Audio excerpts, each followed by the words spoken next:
Power ಟಿವಿಯಲ್ಲಿ HD ಕೋಟೆ ಕಾಮಾಂಧ ಶಿಕ್ಷಕನ big expose ಅನ್ನ ಮಾಡಲಾಗಿತ್ತು. ಪವರ್ಫುಲ್ ವರದಿ ಬೆನ್ನಲ್ಲೇ ಪೊಲೀಸರು ಅಧಿಕಾರಿಗಳು ಎಲ್ಲರೂ ಕೂಡ ಅಲರ್ಟ್ ಆಗಿದ್ದಾರೆ. ಹೇಗಾದ್ರೂ ಮಾಡಿ ಪ್ರಕರಣವನ್ನ ಮುಚ್ಚಾಕಬೇಕು ಅಂತ ಅಲ್ಲಿ ಎಲ್ಲರೂ ಕೂಡ ಒಂದಾಗಿದ್ರು. ಆದ್ರೆ ಪವರ್ಫುಲ್ ವರದಿಯ ಬೆನ್ನಲ್ಲೇ ಪೊಲೀಸರು ಅಧಿಕಾರಿಗಳು ಅಲರ್ಟ್ ಆಗಿದ್ದಾರೆ. ಸಂತ್ರಸ್ತ ಬಾಲಕಿಯ ಶಾಲೆಗೆ ಮೈಸೂರಿನ DC ಹಾಗೆ SP ಇಬ್ರು ಕೂಡ ಭೇಟಿ ಕೊಟ್ಟಿದ್ದಾರೆ. ಶಾಲೆಗೆ ಭೇಟಿಯನ್ನ ನೀಡಿ ಸಮಸ್ಯೆಯನ್ನ ಆಲಿಸಿದ್ರು ಜಿಲ್ಲಾಧಿಕಾರಿ ಹಾಗೂ SP. DC Lakshmikant Reddy, SP Vishnuvardhan ಮಾಹಿತಿಯನ್ನ ಸಂಗ್ರಹಿಸಿದ್ದಾರೆ.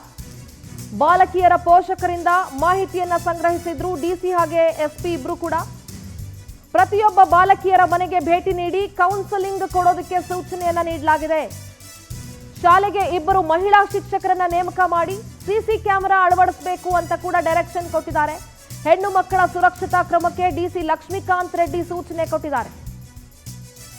ಇದು ಪವರ್ ಟಿವಿ ವರದಿಯ ಬಿಗ್ ಅಂಡ್ ಬಿಗ್ಗೆಸ್ಟ್ ಎಕ್ಸ್ಪೋಸ್.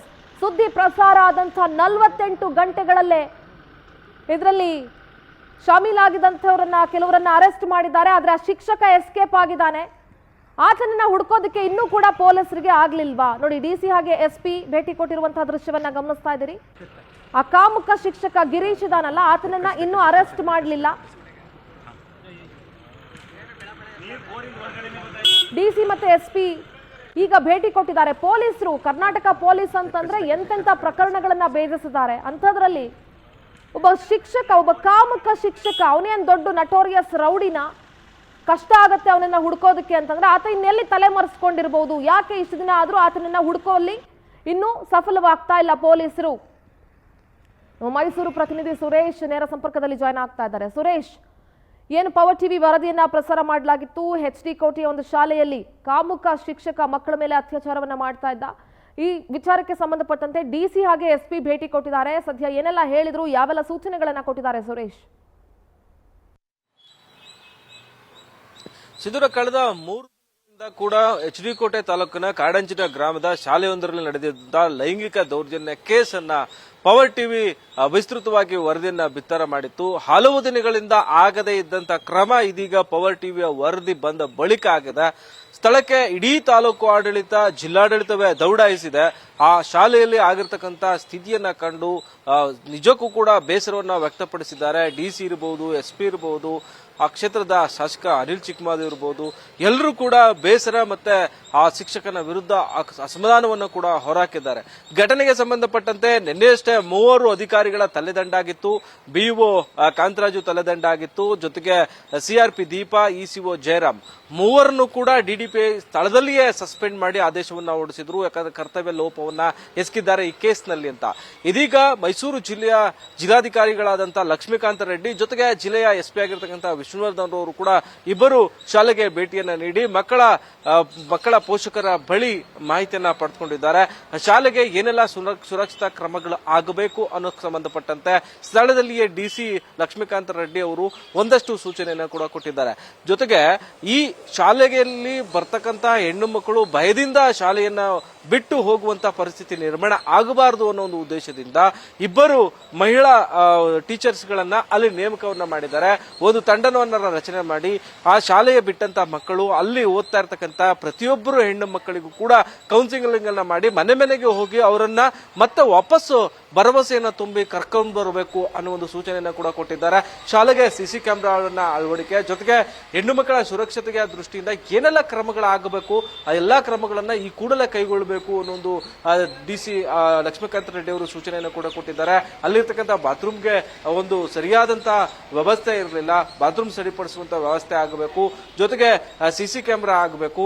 ಇನ್ನೆಲ್ಲಾ ಕ್ರಮಗಳನ್ನು ಕೂಡ ನಾವು ಕೈಗೊಳ್ತೇವೆ. ಹೆಣ್ಣು ಮಕ್ಕಳ ಪೋಷಕರು ಯಾವುದೇ ರೀತಿಯ ಭಯ ಮತ್ತೆ ಸುರೇಶ್, ನನ್ನ ಧ್ವನಿ ಕೇಳಿಸ್ತಾ ಇದ್ರೆ ನಿಮ್ಗೆ? ಇದೆಲ್ಲದರ ನಡುವೆ ಇವತ್ತು SP ಭೇಟಿ ಕೊಟ್ಟಿದ್ದಾರೆ, DC ಭೇಟಿ ಕೊಟ್ಟಿದ್ದಾರೆ.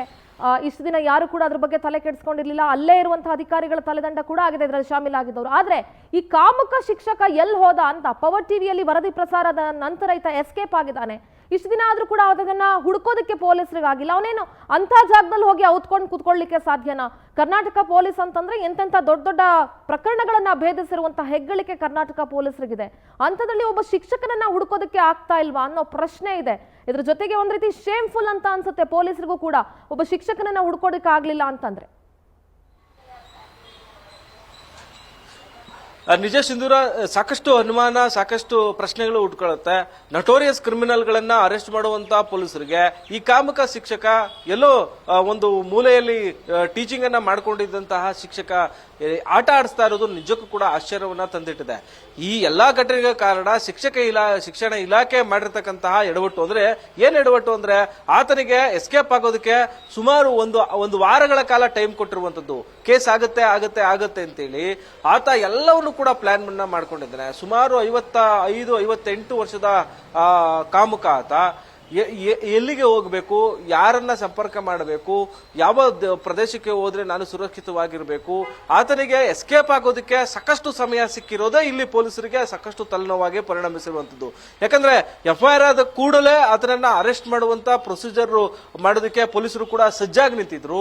ಆದ್ರೆ FIR ಕೊಡೋದಕ್ಕೆ ಶಿಕ್ಷಣ ಇಲಾಖೆ ಅಧಿಕಾರಿಗಳು ಒಂದು ವಾರಗಳ ಕಾಲ ಎಳೆದಾಡಿದ್ದಾರೆ. ಇದು ಆ ಶಿಕ್ಷಕ ತೆಗೆದುಕೊಂಡಿರುವಂತ ಅಡ್ವಾಂಟೇಜ್ ಆಗಿದೆ. ಇದು ಪೊಲೀಸರಿಗೆ ಸಿಕ್ಕಿರ್ತಕ್ಕಂಥ ಅಡ್ವಾಂಟೇಜ್ ಆಗಿರ್ತಕ್ಕಂಥದ್ದು. ಹೀಗಾಗಿ ಆತನನ್ನ ಹುಡುಕುವಂತ ಪ್ರಯತ್ನ, ಟೆಕ್ನಿಕಲ್ ಎವಿಡೆನ್ಸ್ ಅಲ್ಲೂ ಕೂಡ ಆತನನ್ನ ಹುಡುಕುವಂತ ಪ್ರಯತ್ನವನ್ನ ಮಾಡ್ತಿದ್ದಾರೆ. ಅದರಲ್ಲೂ ಕೂಡ ಆತ ಸಿಗ್ತಾ ಇಲ್ಲ. ಆತ ಮೊಬೈಲ್ ಬಳಸದೆ ಎಸ್ಕೇಪ್ ಆಗಿದ್ದಾನೆ. ಅದು ಪೊಲೀಸರಿಗೆ ದೊಡ್ಡ ತಲೆನೋವಾಗಿ ಪರಿಣಮಿಸಿದೆ. ಆತ ಯಾರ್ಯಾರ ಜೊತೆಗೆ ಇಲ್ಲಿವರೆಗೂ ಕೂಡ ಕಾಂಟ್ಯಾಕ್ಟ್ ಅಲ್ಲಿ ಇದ್ದ ಅವರೆಲ್ಲರ ನಂಬರ್ ಅನ್ನು ಕೂಡ CDR ಲಿಸ್ಟ್ ಅನ್ನ ತೆಗೆದುಕೊಂಡಿದ್ದಾರೆ. ಜೊತೆಗೆ ಅವರ ನಂಬರ್ ಅನ್ನು ಕೂಡ ಇದೀಗ ಏನು ಟ್ರೇಸ್ ಮಾಡಲಾಗ್ತಾ ಇದೆ. ಯಾರಿಗೂ ಕೂಡ ಆತ ಫೋನ್ ಮಾಡ್ತಾ ಇಲ್ಲ. ಹೋಗಿ ಮನೆಗೆ. ಓಕೆ ಸುರೇಶ್, ಥ್ಯಾಂಕ್ ಯು ನಿಮ್ಮೆಲ್ಲ ಮಾಹಿತಿಗಾಗಿ.